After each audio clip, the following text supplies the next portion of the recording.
राम भक्त लोग लुच्चे लफंगे में कहीं कहीं मार भी खा सकते हैं। कभी रामलला की प्रतिष्ठा, प्राण प्रतिष्ठा के नाम पर, कभी सिंदूर के नाम पर, कभी इसके नाम पर, उसके नाम पर ये लोग करते हैं। ये यदि सोच रहे हैं कि सिंदूर जिहाद करके हम हिंदू महिलाओं को या हिंदुओं को अपनी ओर ले आएंगे, तो इतनी मूर्ख पब्लिक नहीं रह गई है। नमस्कार, आप देख रहे हैं चौकस भारत और मैं ब्रजेंद्र।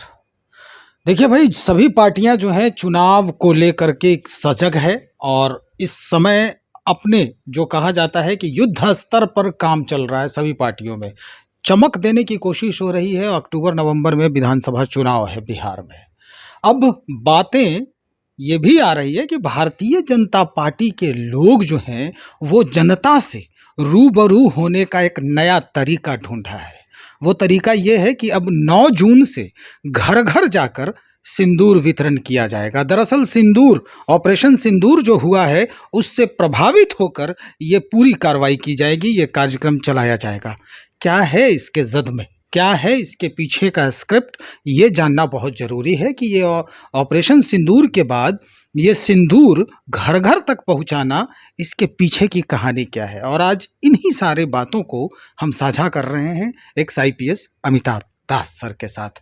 हम इन्हीं से मुखातिब हैं और इन्हीं से जानते हैं कि ये जो घर घर जाकर सर यह सिंदूर देने की बात हो रही है, सिंदूर दान करने की बात हो रही है या पहुंचाने की बात हो रही है, तो इसके पीछे का जो स्क्रिप्ट है वो क्या है। अब स्क्रिप्ट तो बहुत ओछी पटकथा लिखी गई है। चुनावी फायदे के लिए एक ओछी पटकथा जो भाजपा का चाल चरित्र और चेहरा है। और ये जो 9 जून से नौटंकी शुरू हो रही है, इसको मैंने सिंदूर जिहाद का नाम दिया है और इसकी मैं कड़ी निंदा करता हूँ। देखिए, मैं दर्शकों को पूरा मामला बता दूँ। 22 अप्रैल को इस साल पहलगाम में आतंकी हमला हुआ था और वहाँ 26 पर्यटकों का खून कर दिया गया। उसके बाद भारतीय सेनाओं ने 7 मई की आधी रात को ऑपरेशन सिंदूर शुरू किया।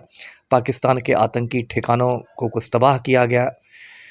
उसके बाद एक तरह से देश में बहुत जोश हाई था और बहुत ये था, लेकिन अचानक डोनाल्ड ट्रंप जो अमेरिका के राष्ट्रपति हैं, सुपर पावर के राष्ट्रपति हैं, उन्होंने मोदी को हड़का दिया और उसके बाद जो नरेंद्र मोदी हैं वो सरेंडर मोदी बन गए।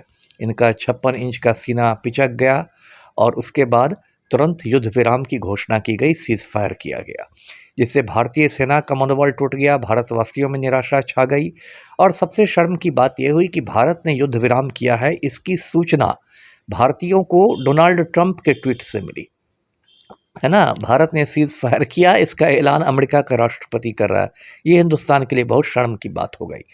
तो ऑपरेशन सिंदूर एक तरह से टाइम टाइम फिस हुआ और ख़ास के गोदी मीडिया ने जिस तरह की झूठ की खेती की कि जी न्यूज़ ने लाहौर पर कब्ज़ा कर लिया, आज तक ने बलूचिस्तान को आज़ाद करा दिया, टाइम्स नाउ ने कराची को धुआं धुआं कर दिया, रिपब्लिक न्यूज़ ने लाहौर पर बमबारी कर दी, उससे इसकी और बहुत फजीहत हुई। अब देखिए, भारतीय जनता पार्टी का चाल चरित्र चेहरा है कि हर चीज़ से चुनावी फ़ायदा। भगवान राम को भी इन्होंने नहीं छोड़ा, उससे भी चुनावी फ़ायदा। रामलला की प्राण प्रतिष्ठा करेंगे तो उससे भी चुनावी फ़ायदा। ऐसा लगता है कि भगवान राम इनके पोलिंग एजेंट हों। तो अब यही बात है कि अब इन लोगों को सिंदूर की लत लग गई है। अब मोदी जी ने हाल में कहा कि हमारे खून में गर्मा गर्म सिंदूर बह रहा है। बताइए क्या अनर्गल प्रलाप प्रधानमंत्री कर रहे हैं।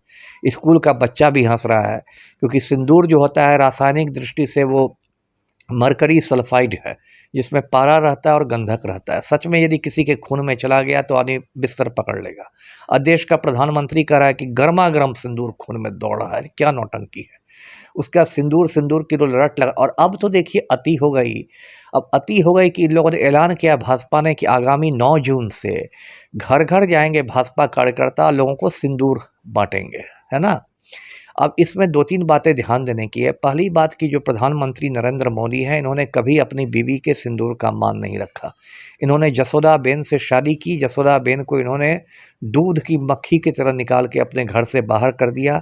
जिस जसोदाबेन को इन्होंने सिंदूर पहनाया था वो अभी गांव में दर-दर की ठोकर खा रही है। प्रधानमंत्री आवास में उसके घुसने पर रोक लगी हुई है, उसके प्रवेश पर प्रतिबंध है और जसोदाबेन एक विधवा की ज़िंदगी बिता रही है सुहागन होने के बावजूद।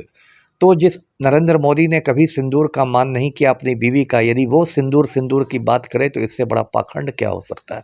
ये तो चोर मचाए शोर की बात हो गई। एक तो ये बात। दूसरी बात कि आप दूसरे के घर में सिंदूर आप क्या सोच के जा रहा है। जिस हिंदू संस्कृति की बात करते हैं भाजपा वाले, उस हिंदू संस्कृति में किसी महिला का जो सिंदूरदान होता है वो उसका पति करता है। ऐसा थोड़ा है कि कोई लुच्चा लफंगा घुस जाएगा घर में सिंदूर लेके और बताइए, और कोई महिला उससे सिंदूर ग्रहण कर लेगी तो क्या महिला उस आदमी को अपना पति मान लेगी? इसमें बहुत सारी बातें हैं।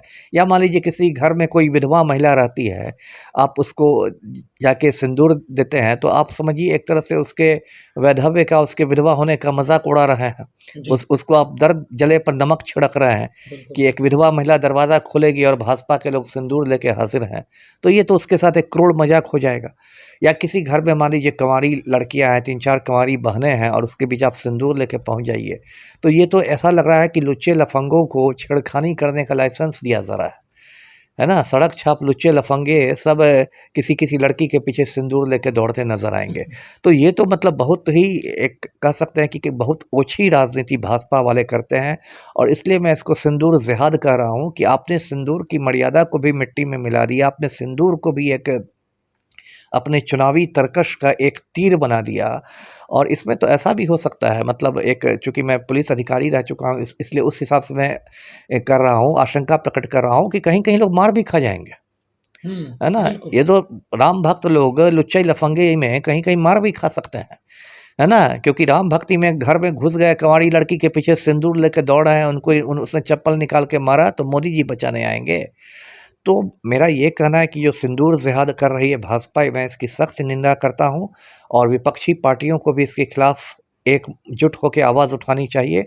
और देश की जो सबसे ऊंची अदालत है सुप्रीम कोर्ट, उसको तो अधिकार है स्वतः संज्ञान लेने का, सुओ मोटू कॉग्निजेंस लेने का। ऑनरेबल सुप्रीम कोर्ट को इस मामले में स्वतः संज्ञान लेकर सिंदूर जिहाद पर रोक लगानी चाहिए। ये भारतीय महिलाओं का अपमान है। जी। सर, ये अब अहम सवाल ये उठता है कि आखिर ये भारतीय जनता पार्टी में इस तरह का जो नैरेटिव सेट करने वाले जो लोग हैं, उनका स्तर क्या है? क्या सोचते हैं वो भारत की जनता को, भारतीय संस्कृति को? अगर जिस तरह से आप इस बात को रख रहे हैं, तो क्या ये संस्कृति का मजाक उड़ाना हुआ? जो हिंदू, जो सनातन संस्कृति है उसकी, और हमारे देश में सिर्फ सनातन महिलाएं ही नहीं हैं, बिल्कुल। अन्य जो उसके कौम की महिलाएं हैं वो भी हैं, जो 90% अगर देखा जाए तो वो सिंदूर यूज नहीं करती। 90 से भी ज़्यादा, 99%। जी। मुझे लगता है 99% मुस्लिम महिलाएं हैं, उससे भी ज़्यादा सिंदूर नहीं लगाती हैं। तो ये लोग तो देखिए, पूरा जो भाजपा का अब रहा है एजेंडा, वो हिंदुओं की भावनाओं को उभारने का रहा है। कभी रामलला की प्रतिष्ठा, प्राण प्रतिष्ठा के नाम पर, कभी सिंदूर के नाम पर, कभी इसके नाम पर, उसके नाम पर ये लोग करते हैं। और इनका एक ये भी रहता है कि भाई इसके बहाने बाकी जो ज्वलंत मुद्दे हैं वो दब जाएं। जैसे बिहार के संदर्भ में अभी देखें, मान लीजिए बिहार में चुनावी साल है, तो जो ज्वलंत मुद्दे हैं, मान लीजिए एक बेरोजगारी एक बहुत बड़ा मुद्दा है, बिहार के युवाओं के सामने बेरोजगारी एक बहुत बड़ा मुद्दा है। तो आप सिंदूर का हल्ला करके चाहते हैं कि लोग बेरोजगारी को भूल जाए।